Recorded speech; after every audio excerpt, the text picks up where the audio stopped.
et bienvenue dans cette nouvelle vidéo vlog et aujourd'hui je vais vous présenter ma petite semaine de Noël. Pour faire un petit peu de blabla, pendant ce dernier mois où je n'ai rien filmé, j'ai passé quasiment tous mes examens, c'est ça qui m'a pris tout mon temps et surtout toute ma motivation, donc j'avais ni envie de lire ni envie de filmer, je ne pensais qu'il y a une chose, c'était le travail. Donc maintenant j'ai 2 semaines pour me relaxer et pour pouvoir vous faire des vidéos, donc ça me fait super plaisir. Je vais aussi passer du temps avec ma famille en séjour de fête et je vais vous emmener avec moi dans ces prochains jours. Mais avant ça, hop, on retourne en arrière puisque je vais vous montrer quelques images des derniers jours où notamment j'ai fait des petits gâteaux de Noël, je suis allée me promener dans un parc et j'ai aussi vu une amie dont vous verrez bientôt les vidéos où on a fait quelques challenges, on s'est bien amusé à répondre à des questions et à faire des petits jeux littéraires et vous verrez c'était super sympa, j'ai vraiment hâte de vous poster tout ça. Voilà, donc maintenant vous êtes à jour dans ce que j'ai fait d'un petit peu intéressant on va dire ces derniers jours et maintenant on va pouvoir parler lecture puisque j'ai repris la lecture de 2 romans dont le tome 2 d'Illuminae, cet énorme bricasse de presque 700 pages mais qui est un régal, je l'adore ce bouquin. Pour vous dire, j'avais lu le tome 1 2 fois et 2 fois c'était un coup de cœur et je suis quasiment sûre, parce que là j'en suis aux 3/4, que ça va être un coup de cœur également. Franchement ça reste dans la même veine, on retrouve nos personnages principaux du premier tome en tant que personnages secondaires voire très secondaires et pourtant les nouveaux personnages principaux sont super attachants, vraiment je les adore, ils ont des personnalités absolument géniales, super différentes les uns des autres et en tout cas je passe toujours un excellent moment avec cette saga. Donc maintenant j'ai vraiment hâte de finir, je pense que je vais finir ce soir. Donc là pour vous remettre un petit peu dans le contexte, on est dans un univers de science-fiction avec une poursuite entre des vaisseaux spatiaux où une entreprise qui s'appelle Bytech Industries a décidé d'attaquer une colonie spatiale qui faisait du minerai justement pour les piller et les faire disparaître. En fait elle va absolument faire un massacre et tout ça est fait dans le plus grand secret pour qu'il n'y ait absolument aucun scandale, mais vous imaginez bien que des survivants arrivent à s'échapper dans le tome 1 et donc sont en partance pour le cœur. Ce qu'ils appellent le cœur, c'est justement là où il y a le plus de civilisation. Et donc dans ce deuxième tome on est au niveau de ce qui s'appelle un trou de verre, c'est-à-dire c'est un passage justement pour aller d'un endroit, d'un point A à un point B dans l'espace en quelques secondes. Mais pour rejoindre ce portail, voilà, il y a un énorme chemin à faire et nous on se retrouve sur ce trou de verre qui a également été pris d'assaut par cette entreprise et justement rebelote un petit peu quand on a lu le tome 1. Et si dans le tome 1 à côté de ça on avait d'autres problèmes de type pandémie et IA qui perdait complètement la tête, ici on a également des espèces de créatures extraterrestres qui ressemblent un petit peu à des larves à plusieurs têtes, enfin c'est dégoûtant mais on a ces bestioles là sur le vaisseau, j'allais dire mais non, sur le trou de verre. Donc tout ce cocktail absolument explosif fait qu'il se passe énormément de choses à bord des vaisseaux et de ce trou de verre et les personnages vont réussir tant bien que mal à survivre et à sauver eux-mêmes déjà, ceux qui sont sur le trou de verre, mais aussi les survivants de Kerenza, la colonie du tome 1. Déjà je trouve que je vous en ai dit un petit peu beaucoup, mais franchement pour comprendre un petit peu cet univers je trouve que c'était nécessaire et en tout cas lancez-vous à fond mais les yeux fermés dans cette série, c'est vraiment une pépite. Je vous avais dit la même chose pour le tome 1 mais la suite est vraiment à la hauteur du niveau de cette saga, c'est incroyable, c'est super bien écrit. Et je n'avais pas reparlé de ça, mais encore une fois, on a une mise en page très particulière avec des pages noires, on a des photos, on a des pages un petit peu graphiques. Voilà, ça par exemple, je vous montre de loin pour pas vous spoiler, mais c'est l'escadron de Bytech Industries qui viennent donc prendre d'assaut la station Emdal. Et en tout cas, une grosse bombe ce bouquin, vraiment lancez-vous. Lancez-vous, je ne sais pas ce que vous attendez. Et ensuite j'ai commencé un livre qui me faisait très envie, qui m'a été offert par ma copine Books and Stories, qui n'est autre que Loveless de Alice Oseman, qui est donc en VO ici puisque pas encore sorti en VF. En tout cas je suis sûre qu'il le sera puisqu'on en entend parler absolument partout et puisque ce livre a comme sujet principal la sexualité dont je ne connais finalement presque rien sur le sujet, donc je suis très intriguée même si j'ai commencé, j'ai lu peut-être un 5e du bouquin. J'y vais doucement parce que la VO ça fait un petit moment mine de rien et puis à Cotard il était difficilement passé, donc celui-là je le lis tranquillement, même si là comme c'est du contemporain, de la romance, ça reste beaucoup plus facile et fluide à lire. Mais bon voilà, celui-là je me mets pas la pression, je le lis tranquillement. Et en tout cas pour l'instant j'aime beaucoup le personnage principal de Georgia, ses deux meilleurs amis Jason et Pipe. Et l'histoire avance bon train, pour l'instant on passe un bon moment avec ces personnages là. Voilà, on est avec une Georgia qui se cherche énormément, elle comprend pas ce qui lui arrive en fait, hein. Elle explique que elle est attirée absolument par personne, ni garçon, ni fille, ni rien du tout. Et c'est ça qui la perturbe, puisque encore si elle savait vers qui se tourner, mais là c'est qu'elle ne comprend pas pourquoi absolument personne ne l'attire et elle se sent absolument différente des autres et ça la perturbe énormément. Donc j'imagine qu'on va la suivre dans son cheminement d'identité, tout d'abord physique et personnel, mais aussi amoureux, hein. J'attends de ce livre qu'il m'apprenne des choses plus qu'il me distrait. Ce serait plutôt voilà, qu'ils m'apprennent des choses sur cette notion finalement que très peu de gens connaissent. C'est encore quelque chose de très tabou, même si ça l'est de moins en moins. On a pas mal de booktubeurs qui en parlent aussi, surtout en ce moment.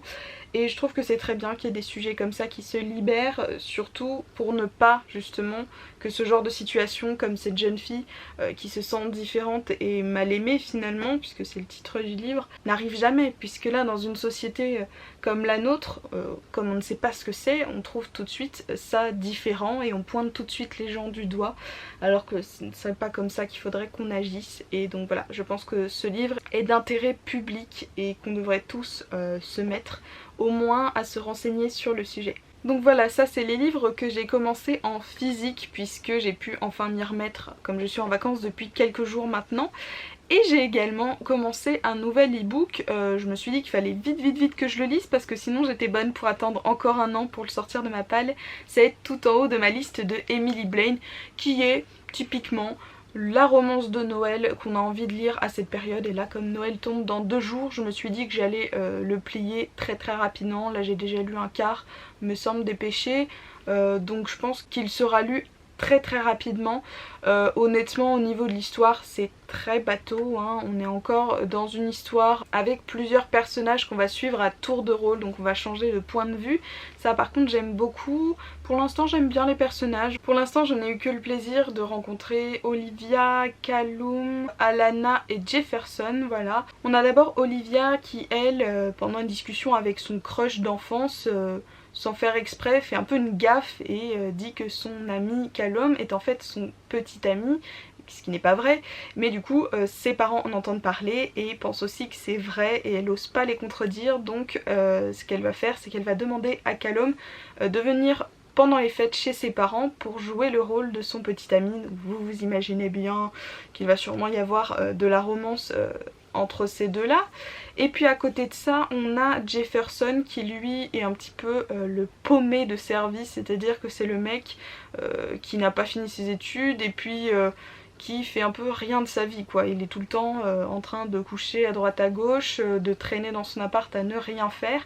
Et du coup un jour sa sœur, qui elle est très brillante on va dire, le force un petit peu à participer à une enquête sur les relations amoureuses. Elle le fait donc venir dans une salle pour participer à ça avec une jeune femme qui est Alana, et là c'est le coup de foudre entre les deux.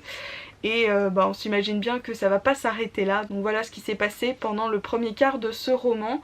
Voilà, j'aime bien, c'est chill, c'est léger, c'est pas dur à lire, c'est exactement ce qu'il me fallait pour me sentir en vacances et pour cette période festive, hein, comme on peut forcément. Mais en tout cas, ça me fait passer un très bon moment pour l'instant et je pense le finir assez rapidement. Voilà, donc c'est tout pour tout ce qui est lecture pour ces derniers jours, mais je voulais également vous parler d'autre chose, les jeux vidéo, puisque là, depuis que je suis en vacances justement, je me suis remis à fond dans les jeux vidéo, que ça soit sur la Switch, puisque je l'ai amené avec moi, mais aussi sur la PS4, puisque j'ai acheté pas mal de jeux d'occasion sur Vinted, à des prix défiant toute concurrence. Je suis très contente de mes petites affaires. Je vais pouvoir tester un peu tous ces jeux, donc d'abord les jeux de Switch qui sont avec moi, et quand je rentrerai à l'appart je pourrai tester les jeux de PS4.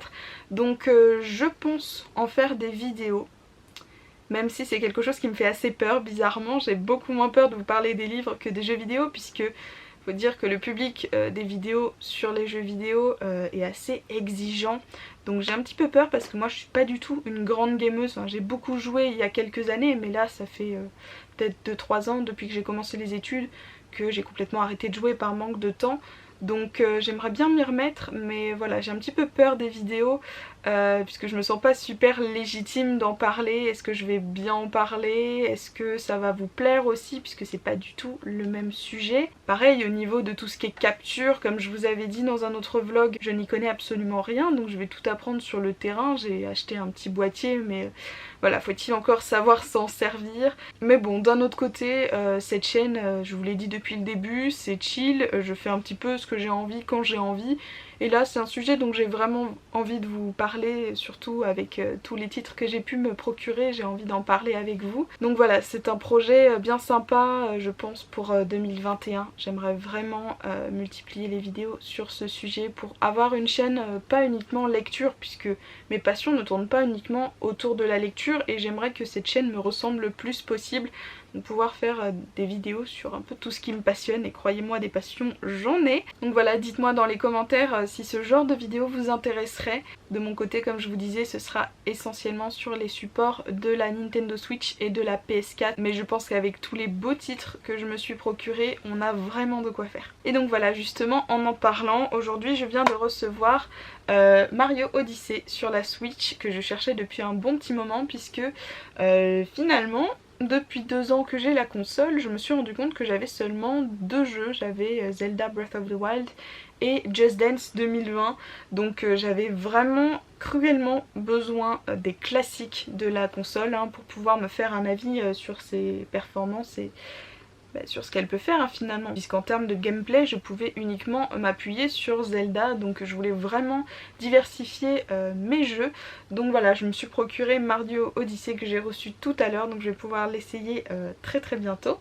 Mais je me suis aussi procuré Mario Kart, Splatoon 2, et j'ai également d'autres jeux qui ne devraient pas tarder dans les prochains jeux, notamment Fire Emblem Warriors et Astral Chain. Donc voilà, dites-moi si vous connaissez ces titres, si vous me les recommandez.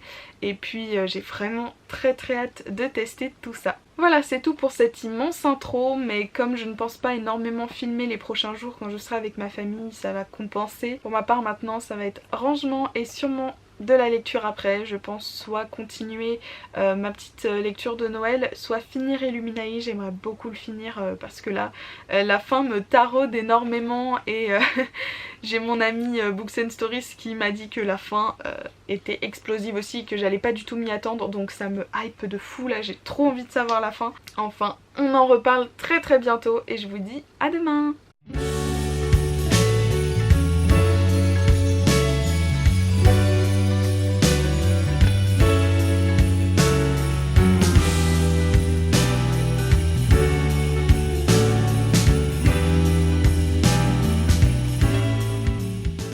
Coucou, mais je vous retrouve, on est le samedi 26 décembre, donc ça y est, les fêtes de Noël sont terminées par ici. Je me suis dit que ça vous ferait peut-être plaisir de voir ce que j'ai reçu, alors je vous montre ça tout de suite. J'ai reçu 2 jeux de Switch, donc Just Dance 2021 parce que je le demande tous les ans, le nouveau.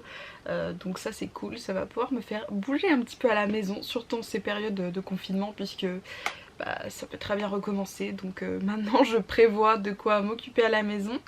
Et le dernier, Immortals Phoenix Rising, qui est un jeu qui me tentait énormément puisque c'est un monde ouvert sur le thème de la mythologie grecque. Donc moi qui adore la mythologie, vous le savez, avec les Percy Jackson etc, il fallait vraiment que je teste ce jeu, surtout qu'on m'a dit énormément de bien. Et d'ailleurs je pense que c'est le jeu que je vais tester cet après-midi. Ensuite j'ai demandé un livre de cuisine qui est assez original, puisque moi les livres de cuisine c'est pas trop mon truc, mais celui-là, voilà.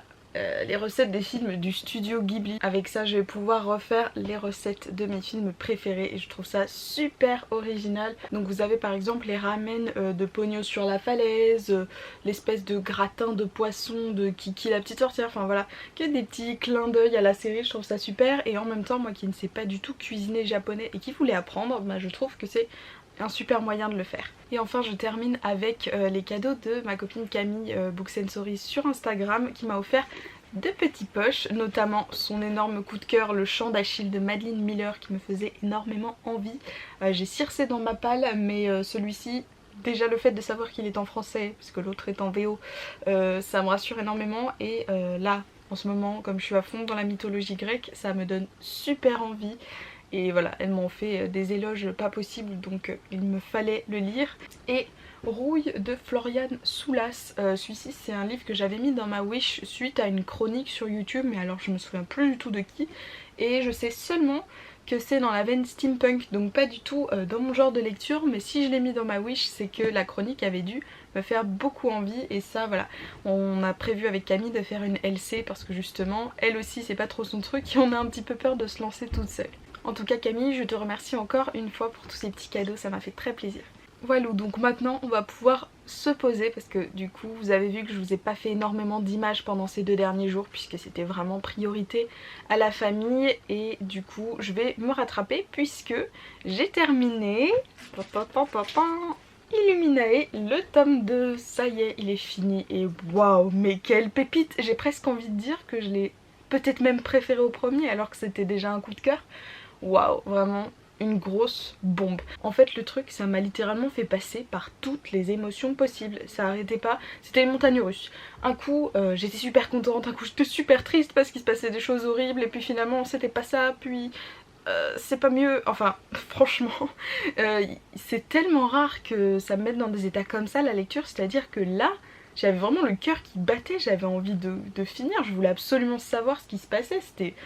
Ah, il me fallait la révélation de fin, et le pire c'est qu'on n'en a même pas, enfin, vraiment on a encore un cliffhanger pas possible, ça fait exactement comme Illuminae le tome 1, et puis finalement c'est là qu'on se rend compte que la trilogie c'est vraiment une seule et même histoire qui ne se termine qu'au tome 3, puisque tout est lié, on a beau suivre des personnages différents, vous allez voir que tout est lié et il faut absolument finir en fait, c'est pas possible de s'arrêter là, donc évidemment je vais me procurer le tome 3.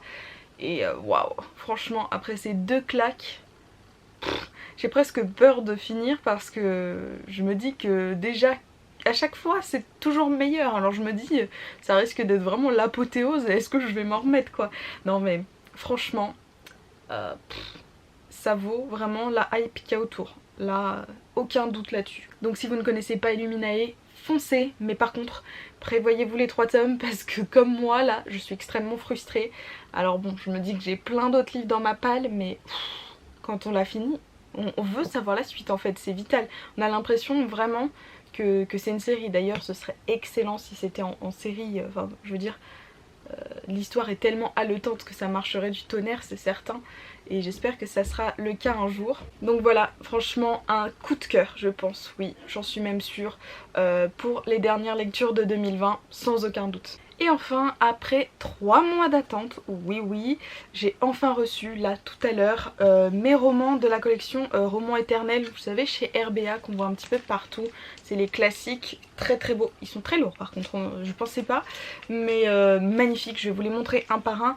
Et oui, par contre, le gros point noir de cette édition, c'est le temps de livraison quoi. J'ai commandé peut-être mi-octobre. Et là on est fin décembre, je viens enfin de les recevoir et encore j'ai dû appeler le service après-vente il y a quelques jours. Et j'ai l'impression que c'est ça qui a débloqué ma commande, mais sinon, la lenteur du truc.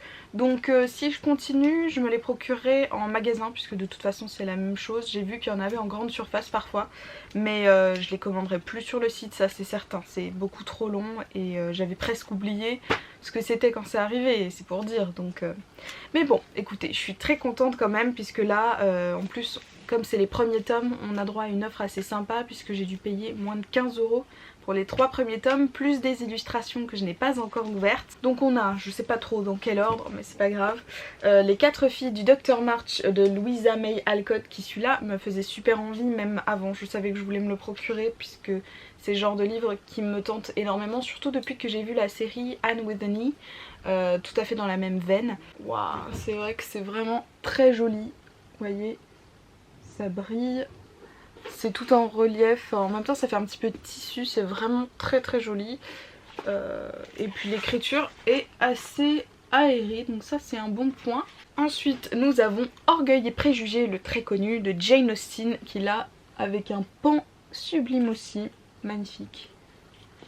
Et enfin, si vous aimez la série After, vous aurez reconnu Les Hauts de Hurlevent d'Emily Brontë, là dans un décor un petit peu plus floral mais toujours avec des dorures splendides. Franchement, le travail éditorial est magnifique. Maintenant, j'attends au tournant les éditions pour la traduction et l'écriture. Que j'ai entendu dire qu'il y avait peut-être des problèmes, que c'était pas la meilleure des versions qui existaient pour tous ces livres là. Donc à voir, écoutez, puisque c'est des classiques que je n'ai malheureusement jamais lus. Il faut dire que je suis pas très classique, donc je me lance dedans plus pour le côté culture, mais j'avoue que le style en général ça me bloque un petit peu, vous savez hein. J'imagine que c'est le cas pour beaucoup d'entre vous, mais souvent voilà, on a dû lire ça quand on était jeune, qu'on n'était pas très habitué à la lecture et souvent ça nous ennuyait plus qu'autre chose. Donc c'est vrai que c'est difficile de se défaire de ce sentiment qu'on avait avant et j'ai envie quand même d'outrepasser ça. Ce serait dommage de passer à côté de grands chefs-d'œuvre comme ça. Et avec ceci du coup j'ai reçu en cadeau des illustrations pour l'achat des 3 premiers romans. Donc c'est les illustrations des 3 romans mais sur papier, toujours avec des dorures magnifiques. On a celle-ci, celle-là. Et celle-ci qui elle est un petit peu différente, qui n'est pas sur les couvertures mais je vais peut-être rapprocher, aussi floral avec des petits oiseaux. Mais vraiment c'est la finesse du trait qui est vraiment magnifique. Les dorures, là je sais pas trop si vous allez bien les voir sur la caméra, mais il y a un très joli travail, ce sont de très belles affiches. Donc je suis très contente de l'avoir reçu malgré le délai assez long. Voilà donc au programme pour aujourd'hui, je pense continuer mon petit livre de Noël qui est tout en haut de ma liste d'Emily Blaine, qui est plutôt sympa franchement. C'est bête à dire mais je crois même que je le préfère à La vie est belle et drôle à la fois de Clarisse Sabar que j'ai lu juste avant. Alors que je pensais totalement l'inverse. Là je trouve que les personnages sont vraiment atypiques, il y a de la profondeur, en même temps c'est court, ça se lit très bien, c'est rigolo. Franchement je passe un super moment, je pensais pas. Mais oui finalement je pense qu'il en vaut vraiment la peine. Et je pense que je vais tester aussi Immortals Phoenix Rising, du coup que j'ai reçu hier, que j'ai super envie de tester. Mais voilà, la tentation va être difficile de s'arrêter. Voilà donc après-midi chill hein, parce qu'après 2 jours de fête, on a envie de se reposer maintenant. Je vous retrouve ce soir pour un petit débrief. Bye. Coucou, je vous retrouve, je viens de terminer tout en haut de ma liste de Emily Blaine. Et ben, c'était plutôt une bonne lecture. Je suis un petit peu moins emballée qu'hier puisque je vous avais dit que j'avais préféré celui-ci à La vie est belle et drôle à la fois parce que c'était un petit peu différent, un petit peu plus original, mais j'étais un petit peu déçue sur le fait que le scénario était un petit peu pareil pour les 3 couples, puisque oui on va suivre 3 couples qui pourtant de base n'ont pas du tout la même situation. Et finalement j'ai trouvé que sur la fin c'était un petit peu la même chose pour tout le monde, même pour on va dire le point culminant de chaque rencontre, on a un petit peu la même chose et c'est un petit peu décevant. Même au niveau de l'écriture je trouve que c'est presque du copier-coller au niveau des scènes, alors que pourtant comme je vous disais ça n'a absolument rien à voir au niveau de la situation, des personnalités, etc. Et du coup ça a fait que c'était un petit peu plat sur la deuxième partie, alors que pourtant c'était quand même agréable à suivre. Mais c'est vrai que j'aurais aimé des cheminements un petit peu plus différents, un petit peu plus divergents on va dire les uns des autres, puisque finalement voilà, on a 3 couples qui sont différents et qui pourtant pour moi n'ont pas des dénouements très différents, ça se ressemble beaucoup. Bon enfin, après voilà, comme je vous disais j'ai quand même passé une très bonne lecture, c'est une lecture doudou de Noël qu'on apprécie, que je recommanderais tout de même. Et en tout cas c'était mon 100e livre de l'année, donc c'est la première fois que ça m'arrive, que j'atteins les 100 livres par an. D'habitude j'étais toujours autour des 80, mais là voilà, avec tous ces confinements cette année j'ai eu plus de temps pour lire et voilà, on est le 27 décembre et j'ai pu enfin terminer mon 100e livre, donc c'est cool, ça augmente un petit peu le record chaque année et c'est une petite victoire personnelle, voilà. À part ça j'ai aussi pu tester du coup le jeu Immortals Phoenix Rising, j'ai dû jouer 2 heures, 2 heures et demie, quelque chose comme ça. C'est plutôt pas mal hein, franchement j'aime beaucoup l'univers, j'adore le côté humoristique qu'on n'a pas du tout dans la plupart des jeux avec Zeus notamment. Moi je le trouve super marrant, j'ai vu qu'il y en a d'autres qui le trouvaient ridicule mais Écoutez, moi pas du tout, franchement, ça m'a bien fait rire avec les autres dieux, franchement j'aime bien. En fait finalement le seul petit bémol pour moi, c'est que on nous l'a présenté un petit peu comme le nouveau Zelda Breath of the Wild, mais ça n'a rien à voir pour moi.